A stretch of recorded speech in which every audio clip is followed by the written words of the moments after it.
యేసే పరిష్కారము అనుదిన Bible study కార్యక్రమం ప్రేక్షకులందరికీ యేసుక్రీస్తు వారి కృపగల నామమున వందనాలు. ప్రభువునందు ప్రియ దేవుని బిడ్డలారా, నేటి దినము డాక్టర్ కారుపాటి శాంత్ సాగర్ గారి ద్వారా బైబిల్ స్టడీలోని వాక్య ధ్యానమును సమూయేలు 2వ గ్రంథము నుండి ధ్యానం చేసుకుందాం.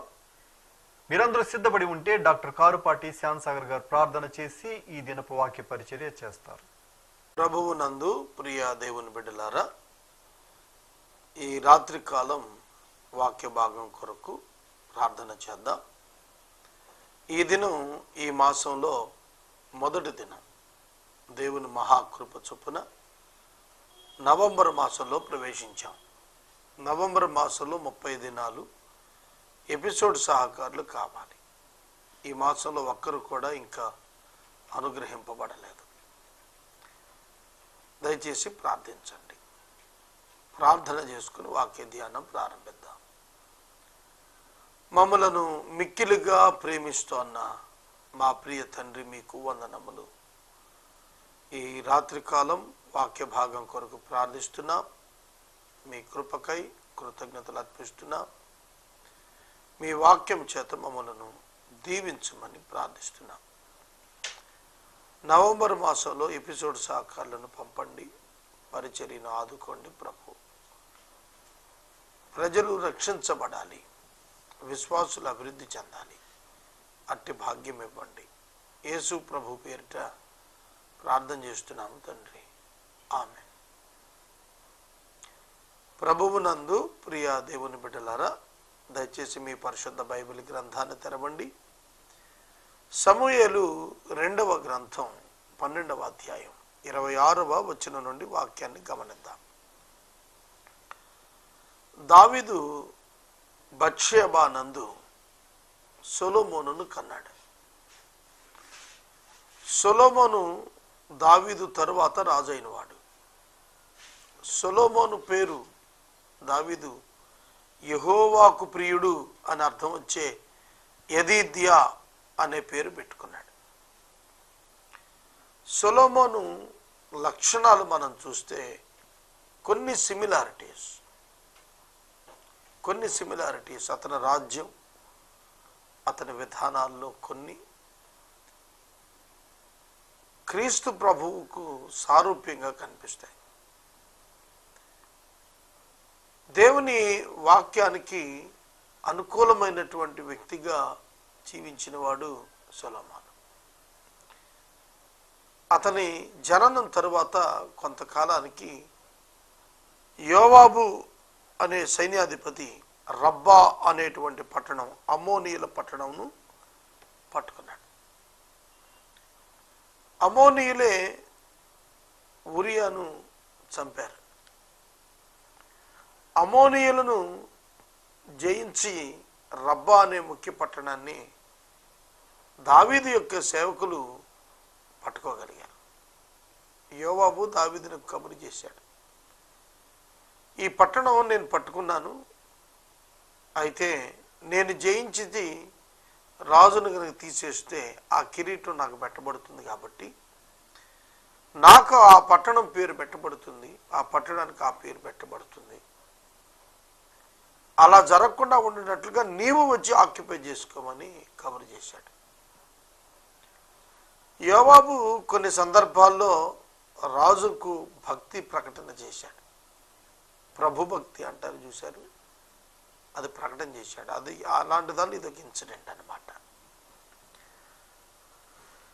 దావీదు యోధులను సమకూర్చుకుని రబ్బాకు వచ్చి దాని మీద యుద్ధం చేసి దాన్ని పట్టుకుని వారి రాజు తల మీద ఉన్న కిరీటాన్ని తీసి దావీదు మీద పెట్టారు.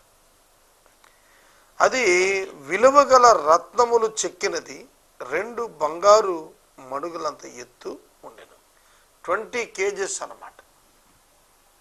మణుగు అంటే 10 kgs, 2 మణుగులు అంటే 20 kgs.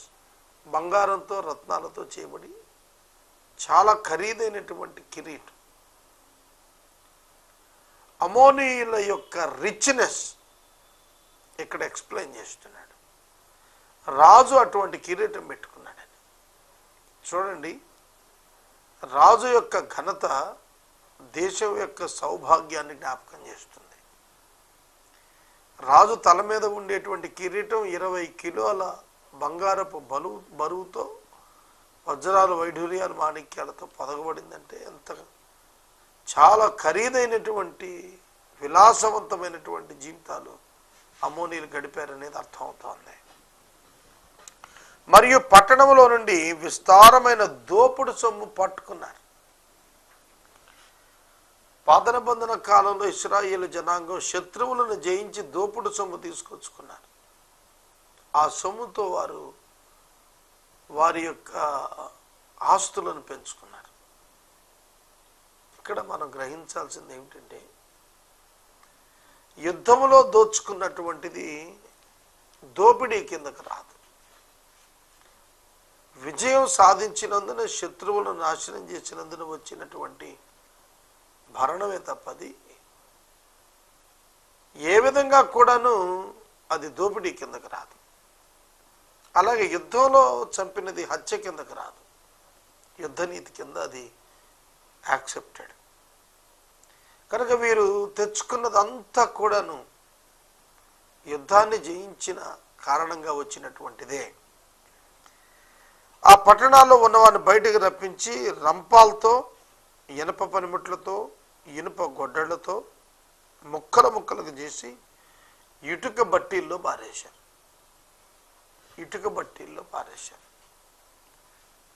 కనుక అంటే అవి బర్న్ అయిపోతాయి, తగలబడిపోతాయి, బాడీస్ దహనం అయిపోతాయి. అలాగన అమ్మోనీయులను నాశనం చేసిన తర్వాత దావీదు జనులు యెరూషలేముకు తిరిగి వచ్చేశారు. ఇది సెపరేట్ ఇన్సిడెంట్. సొలొమోను పుట్టిన కొద్ది కాలానికి ఈ అమోనీయులను అణిచివేత కార్యక్రమం దావీదు చేయగలిగాడు. ఇక 13వ అధ్యాయానికి వచ్చేటప్పటికి 39 వచనాలు ఉన్నాయి. దేవుడు మొదట చెప్పాడు, 12వ అధ్యాయం 10వ వచనంలో వ్రాయబడింది, ఇదే సమూయేలు 2వ గ్రంథంలో, నీ ఇంట నిత్యము యుద్ధం ఉంటుంది. నీ ఇంట నిత్యము యుద్ధము సదాకాలము కలుగుతుంది. నీ ఇంటి వారికి విత్ ఇన్ ద ఫ్యామిలీ. సాధారణంగా కుటుంబాలు ఐక్యంగా ఉంటాయి. బయట వారు ఎవరైనా కుటుంబంలో ఎవరి మీదకైనా తగాదాకు వస్తే అందరూ ఏకమవుతారు. కానీ దావీదు కుటుంబంలో అలా కాదు. తన సొంత కుటుంబంలోనే యుద్ధం వచ్చింది. మనం వాక్యంలో చూస్తున్నప్పుడు మొదటి 6 భార్యలకు పుట్టిన కుమారుల పేర్లు రాశాడు. అందులో యెజ్రెయేలీయురాలైన అహీనోయము కుమారుడు జ్యేష్ఠుడు అమ్నోను. దావీదునకు జ్యేష్ఠ కుమారుడు అమ్నోను. 3వ భార్య మయాక గెషూరు రాజు తల్మయి కుమార్తె. ఈ మయాకాకు పుట్టినవాడు అబ్షాలోము బహు అందగాడు. అతని తల వెంట్రుకలు చాలా అందమైనటువంటి కురులు అన్నమాట.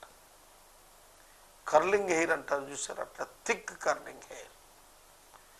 అవి ఆ కురులు ఎంత అందమైనవంటే అతడి మరణ సమయాన్ని జ్ఞాపకం చేసుకుంటే మనం ఒక వృక్షానికి అతడు పారిపోతుండగా వృక్షానికి తల వెంట్రుకలు చిక్కుని ఏలాడుతున్నాడు. అంతటి ప్రభావం కలిగినటువంటిది అన్నమాట. అట్లాంటి 2 కుమారుల యొక్క జీవితంలో సంభవించిన తగాద, పోట్లాట, విభేదం కారణంగా జ్యేష్ఠుడైన అమ్నోనును అబ్షాలోము హత్య చేయాల్సి వచ్చింది.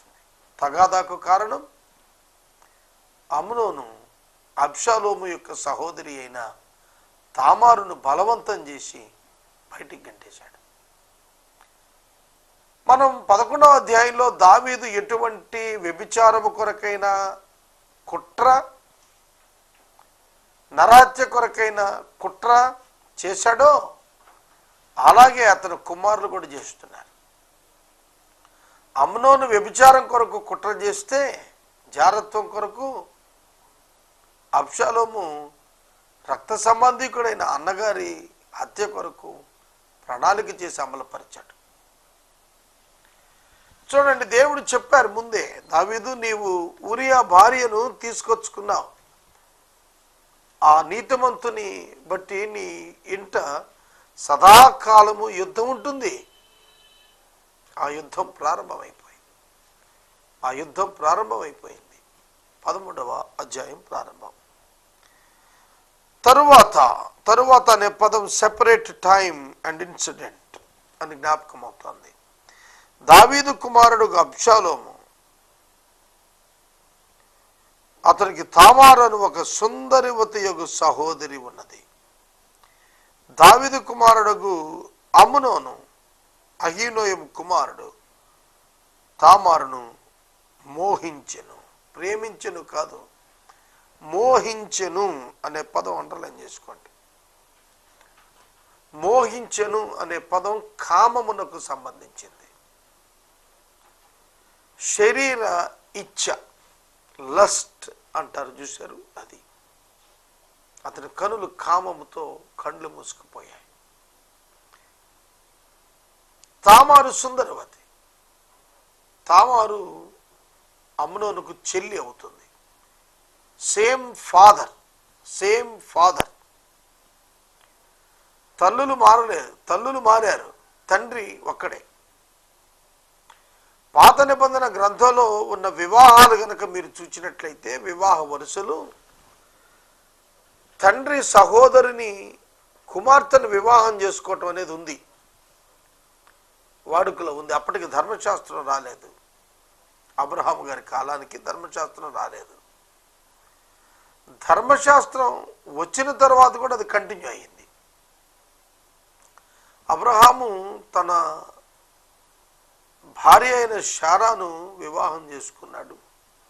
ఆమె తన చెల్లి వరసే. ఇక్కడ కూడా ఏం జరుగుతుందంటే, అమ్నోను తామారును మోహించాడు. అతని ఉద్దేశం వివాహం కాదు, ప్రేమ కాదు, ఆమెతో శయనించడమే ఉద్దేశం. అతను మానసికంగా బెంగపెట్టుకున్నాడు. మానసికంగా అతనిలో ఉన్న చెడు కోరిక అతన్ని శారీరకంగా బలహీనపరిచేస్తోంది. అతనిలో దహిస్తున్న కామాగ్ని అతన్ని నిలవనీయటం లేదు. అతడు రోగిష్ఠిలాగా అయిపోతున్నాడు.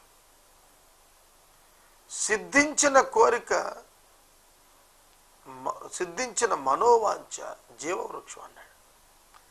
సిద్ధించని కోరికతో అతను రగులుతున్నాడు. చాలా పర్యాయాలు తీరని కోరికలతో మనుషులు బాధలు అనుభవిస్తూ ఉంటారు. వ్యామోహంతో, మోహంతో ప్రవర్తించి తమకు చేటు తెచ్చుకుంటారు. ఇక్కడ అమ్నోను కూడా అలాంటి వాడే. అమ్నోను దావీదునకు జ్యేష్ఠ కుమారుడు, మోర్ రెస్పాన్సిబుల్. కుటుంబాన్ని సంరక్షించాల్సిన వాడు, కుటుంబాన్ని ప్రొటెక్ట్ చేయాల్సిన వాడు, సహోదరులను ప్రొటెక్ట్ చేయాల్సిన వాడు. కంచే చేను మేసిందంటారు చూశారు. అలాగున అమ్నోను అబ్షాలోము సహోదరి అయిన తామారును మోహించాడు. ఆ మోహం యొక్క ప్రభావంతో అతడు చింతాక్రాంతుడైపోయాడు. అంతేకాదు, ఆమె కన్యక గనుక ఆమెకి ఏమి చెయ్యాలన్న దుర్లభం అని ఎంచి చింతాక్రాంతుడై తామారును బట్టి, తన చెల్లి అయిన తామారును బట్టి చిక్కిపోతున్నాడు. చింతాక్రాంతుడు, వ్యసనక్రాంతుడు.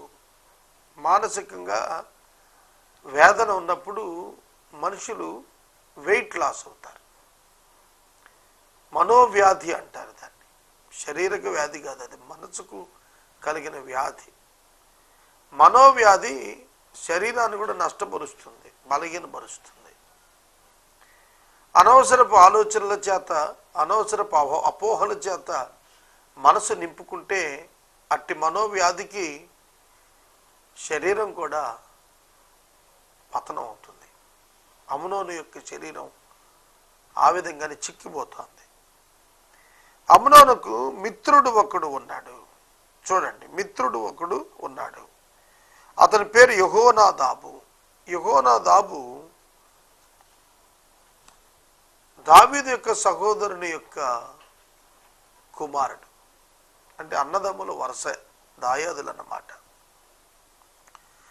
ఈ దాయాదుల వరుసలో ఉన్నటువంటి వీరు స్నేహంలో ఉన్నారు, స్నేహం చేస్తున్నారు. సహోదరుడు స్నేహితుడు చిక్కిపోతూ ఉండటం గమనించాడు యెహోనాదాబు. అందుకనే వెళ్ళి అడుగుతున్నాడు, రాజకుమారుడవైన నీవు నానాటికి చిక్కుపోవుటకు హేతువు ఏమి? సంగతి నాకు చెప్పవా అని అమ్నోనుతో అనగా, అమ్నోను, నా తమ్ముడగు అబ్షాలోము సహోదరి అయిన తామానును నేను మోహించి ఉన్నాను అని అతనితో చెప్పాను. Good friend, bad friend. మంచి స్నేహితుడు, చెడ్డ స్నేహితుడు. యెహోనాదాబు చెడ్డ స్నేహితుడు, స్నేహితుడే కానీ బ్యాడ్ క్వాలిటీస్. అతడు తన అన్నగారి వరుస అయిన లేదా మిత్రుడికి ఏమని సలహా ఇవ్వాలి? తప్పు, ఆమె నీ తండ్రి కుమార్తె, ఆమెను నీవు కూడకూడదు అని చెప్పాలి. కానీ అలా చెప్పకుండా చాలా చెడు తలంపును అతనిలో పుట్టించాడు. అదేమిటండి, నీవు రోగివైనట్టు వేషం వేసుకుని మంచం మీద పండుకొనుము, నీ తండ్రి నిన్ను చూచుటకు వస్తాడు. నీవు నా చెల్లి అయిన తామారు చేత సిద్ధపరచబడిన భోజనం నేను భుజించుటకు ఆమె వచ్చి నేను చూస్తుండగా దానిని సిద్ధము చేసి నాకు పెట్టినట్లు సెలవిమ్మని అడుగుమని అతనికి బోధించగా అమ్నోను పడక మీద పండుకొనెను. రాంగ్లీ మోటివేటెడ్, తప్పుడు విధానంలో ప్రోత్సహించబడ్డాడు. ఎవరైనా మీతో మాట్లాడుతున్నప్పుడు కొన్ని సలహాలు ఇస్తున్నప్పుడు అవి మంచివా, చెడ్డవా, పాపభూయిష్టమా, పరిశుద్ధమైనవా, చేయదగినవా, చేయదగనివా ఆలోచించద్దండి. అతని ఆలోచనే తప్పు. ఆ ఆలోచనకు మరొక చెడ్డ స్నేహితుడు తోడయ్యాడు.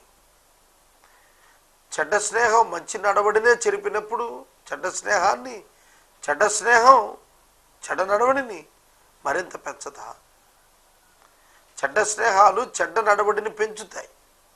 లూకాసు వార్త 15వ అధ్యాయంలో తప్పిపోయిన కుమారుడు చెడ్డ ఉద్దేశంతో బయటకు వస్తే అతని స్నేహితులు అతన్ని మరింత చెడగొట్టారు. చెడును ప్రేమించే వ్యక్తే చెడ్డ స్నేహితుల చేత పురికొల్పబడతాడు. అమ్నోను చెడ్డవాడు, సహోదరుని మోహించాడు. తన సొంత తండ్రి కుమార్తె ఆమెను మోహించాడు. ఆమె వలన మనోవ్యాధికి గురై చిక్కిపోతున్నాడు. చెడ్డ స్నేహితుడు చెప్పిన మాటకు తల వంచాడు. అలాగే చేస్తున్నాడు. ఆ చెడ్డవాడు యెహోనాదాబు ఏమని మాట్లాడుతున్నాడు? నీవు రోగగ్రస్తుడవై ఉన్నట్టుగా నీవు మంచం మీద పడుకో, యాక్షన్ అన్నమాట. అప్పుడు రాజు అయిన దావీదు నిన్ను గురించి తెలుసుకుంటాడు. నువ్వు రోగిష్టమై ఉన్నావంటే పరామర్శం పోస్తాడు. చెడును ప్రేమించే వారే చెడు ఆలోచనలకు, చెడు సలహాలకు తలవగ్గుతారు. ఇక్కడ నీవు మంచం మీద పండుకో, నీ తండ్రి చూడటానికి వస్తాడు. చూడండి, తండ్రిని మోసం చేస్తున్నాడు. తన యొక్క కామేచ్ఛను నెరవేర్చుకోవటానికి ఎంతకు సాహసం చేస్తున్నాడంటే, precious time of the king, రాజు యొక్క ప్రశస్త సమయాన్ని వృధాపరుస్తున్నాడు. అంతేకాదు, రాజు వచ్చిన తర్వాత ఏమని చెప్పమంటున్నాడంటే, నా చెల్లి అయిన తామారు సిద్ధపరిచిన భోజనం నేను తినేటట్లు, ఆమె స్వయంగా వచ్చి వడ్డించేటట్లు పంపించమని చెబుతున్నాడు. ఇక్కడ నటనతో కూడిన ప్రవర్తన. చెల్లెలు పంపించమంటే ఏ తండ్రి అయినా పంపుతారు కదండి. ఆ విధానాన్ని వాడుకుంటున్నాడు. యోవాబు దగ్గరికి కబురు చేసి ఉరియాని పంపించమంటే, రాజు పంపించమంటే పంపుతాడు కదా, రాజు పంపమన్నాడని. అలాగా ఇక్కడున్న విధానాలను వాడుకుంటున్నాడు. పాపం చేసేవాళ్ళు అంతే, తమకున్నటువంటి అవకాశాలను సద్వినియోగం చేసేసుకుని పాపం చేసేస్తుంటారు. తమకున్న అవకాశాలు విడిచిపెట్టరు. ఇది వాస్తవం, సత్యం. నీ తండ్రి నీ ఎదుకు వచ్చినప్పుడు తామారు చేతి వంట తినాలంట అని అడుగుతాడు. ఇది చూడండి, తామారు చేతి వంట ఏమన్నా మెడిసినా రోగం తగ్గటానికి? అంటే పరిచర్య చేయటానికి ఆమెను పంపించమనేటువంటి రిక్వెస్ట్ పెట్టాడు. ఏమండి ఇక పరిచారకులు లేరా? పనివారు ఉన్నట్టుగా రాసిందే ఇందులో బైబిల్లో. అమ్నోనుకు పనివాళ్ళు ఉన్నారు. ఆ పనివాడితోటే కదా గెంటించాడు అదే తామారుని తర్వాత. కాబట్టి అతనికి భోజనం ఇబ్బంది కాదు, ఎందుకంటే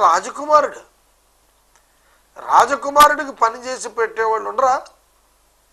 చాలామంది ఉంటారు. రాజకుమారుడు కనుక అతనికి వేరే ఫుడ్ అక్కర్లేదు, రాజ సంరక్షణ అధికారులు ఏర్పాటు చేసేస్తారు, వేరే చోట నుంచి ఫుడ్ తెప్పించుకోక్కర్లేదు. కానీ అతడు కపటంతో నటిస్తూ తండ్రిని మోసం చేస్తున్నాడు. వెంటనే రాజైన దావీదు తామారింటికి కబురు చేశాడు, నీ అన్న అమ్నోను వ్యాధిగ్రస్తుడై ఉన్నాడు, నీవు వచ్చి అతనికి పరిచర్య చేయమన్నాడు. కాబట్టి తామారు అన్నయ్యకు అమ్నోను ఇంటికి పోయాను. అతడు పండుకొని ఉండగా ఆమె పిండి తీసుకుని కలిపి అతని ఎదుట అప్పములు చేసి వాటిని కాల్చి బొరుసు పట్టుకుని అతనికి వడ్డింపగా అతడు నాకు వద్దని చెప్పి ఉన్న వారందరూ నా ఎదురు అవతలకు పొండని అనెను. ఇక్కడ చూడండి మరొక నాటకం.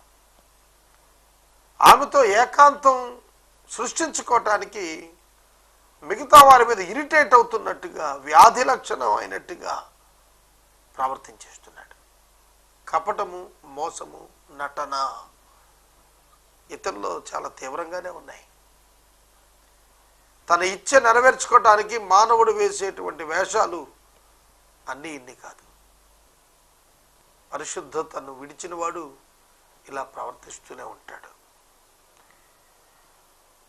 అందరినీ బయటికి బొమ్మని అనగా వారందరూ బయటికి పోయిన తర్వాత అమ్నోను నీ చేతి వంటకము నేను భుజించినట్లు దాన్ని గదిలోనికి తెమ్మనగా తామారు తాను చేసిన అప్పములు తీసుకుని గదిలో ఉన్న తన అన్నయ్యకు అమ్నోను వద్దకు వచ్చెను.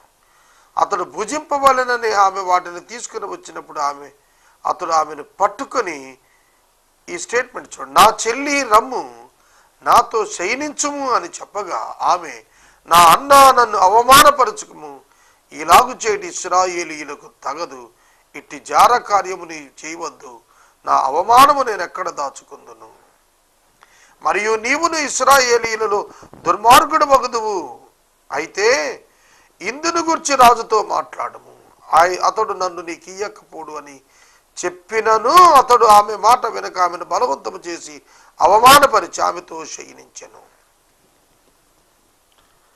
మోహించాడు, కామించాడు, కోరిక తీర్చుకోవటానికి వావి వరుసను మరిచాడు. అంతేకాదు ఆమె బ్రతిమలాడిన ఆమెను రేప్ చేశాడు. ప్రియమైన దేవుని బిడ్డలారా, ఇక్కడ విశేషం ఏమిటంటే ఆమె ప్రపోజల్ ఒక్కసారి మీరు గమనించండి. నీవు నా అన్నవు గనుక రాజుతో నువ్వు మాట్లాడి పర్మిషన్ తీసుకో, నీవు జ్యేష్ఠుడు గనుక తప్పక నీకు ఇస్తాడు. తల్లులు మార్పు, తండ్రి ఒక్కడే. మయకా కుమార్తె తామారు, అహినోయము కుమారుడు అమ్నోను, ఇరువురికి తండ్రి దావీదే. తల్లి మార్పు ఉంది కాబట్టి అడగమంటుంది ఆవిడ, అయినా అది దురాచారమే ఆ కాలంలో, ఆ టైంలో. ఒకవేళ నీ కోరికను మన్నించి తప్పక ఇస్తాడు, ఆ కాన్ఫిడెన్స్ నాకుంది, నన్ను మాత్రం అవమానం చేయొద్దు అంటే ప్రీ మ్యారిటల్ సెక్స్, వివాహానికి ముందు శారీరక సంబంధం వద్దని ఆమె బ్రతిమలాడింది. అయితే అతడు ఆమె మాటను లక్ష్యపరచక ఆమెను అవమానపరిచి ఆమెతో బలవంతంగా శయనించాడు. చూడండి, దావీదు ఇంట పాపము రేగుతోంది, పగ రేగుతోంది, పరిస్థితులు నీతిమాలినమైపోతున్నాయి, కుటుంబంలో పాపం చొరబడింది. కారణము దావీదు చేసినటువంటి వ్యభిచారము, దావీదు చేసిన నరహత్య. మోసపోకుడి దేవుడు వెక్కిరించబడడు అనే పదం గలతీయులకు రాస్తూ పౌలు గారు రాశారు. ఏది విత్తుతాడో నరుడు అదే కోస్తాడన్నాడు అదే సందర్భంలో. కాబట్టి దావీదు తన కుటుంబంలో తాను ఏదైతే విత్తుకున్నాడో తన జీవితంలో అదే కోస్తున్నాడు. అమ్నోను తామారును చెరిచేశాడు. చెరిచిన తరువాత పరిస్థితి ఏమిటంటే ఆమె పట్ల ఉన్న మోహం పోయింది, ప్రేమ పోయింది, ఆమె పట్ల అసహ్యం పుట్టింది. ప్రీమ్యారిటల్ సెక్స్ యొక్క ప్రమాదం అదే. వివాహంలో జతపడిన తరువాత శారీరక సంబంధం సక్రమమైనది, వివాహానికి ముందస్తు శారీరక సంబంధం అక్రమమైనది, జారత్వం అది. కాబట్టి అట్టిది ఆ స్త్రీ పురుషుల మధ్య హేయమైన అసహ్యమైన భావాన్ని రేపుతుంది తప్ప ప్రేమను వృద్ధి చేయదు, ప్రేమను తుంచేస్తుంది. ప్రీమ్యారిటల్ సెక్స్ వివాహమైన తరువాత స్త్రీ పురుషుల యొక్క కలయిక వారి మధ్య ప్రేమను అనురాగాన్ని పెంచుతుంది. వివాహ బంధం ఈ యొక్క భద్రతను ఏర్పాటు చేస్తుంది వారి జీవితాల్లో. అభద్రతా భావానికి ప్రీమ్యారిటల్ సెక్స్ తీసుకెళ్తుంది. అందుకనే చాలా సందర్భాల్లో ఈ ప్రీమ్యారిటల్ సెక్షువల్ రిలేషన్షిప్ కలిగిన ఆడపిల్లలు ఆ పురుషుల్ని బలవంతం పెడతారు వివాహం కొరకు. ఆ పురుషులు వివాహాన్ని పోస్ట్ పోన్ చేయడానికి ప్రయత్నాలు చేస్తారు. ఇట్లాంటి కేసులు చాలా చూశాను నేను. అందుకనే ప్రీమ్యారిటల్ సెక్స్ క్రైస్తవ యవనస్తులు అడ్వాన్స్ కాకూడదు. ఈ రాత్రి వాక్య ధ్యానం నేను ఇక్కడ నిలుపుదల చేస్తున్నాను. మరలా రేపటి వాక్య ధ్యానంలో నేను ఇదే వచనంతో మళ్ళా ప్రారంభించి ముందుకు వెళ్తాను. ఈ రాత్రి ఎపిసోడ్ సహకారి ఎవరు లేరు. ఈ మాసంలో 30 దినాలు ఎపిసోడ్ సహకారులు కావాలి, ప్రార్థించండి.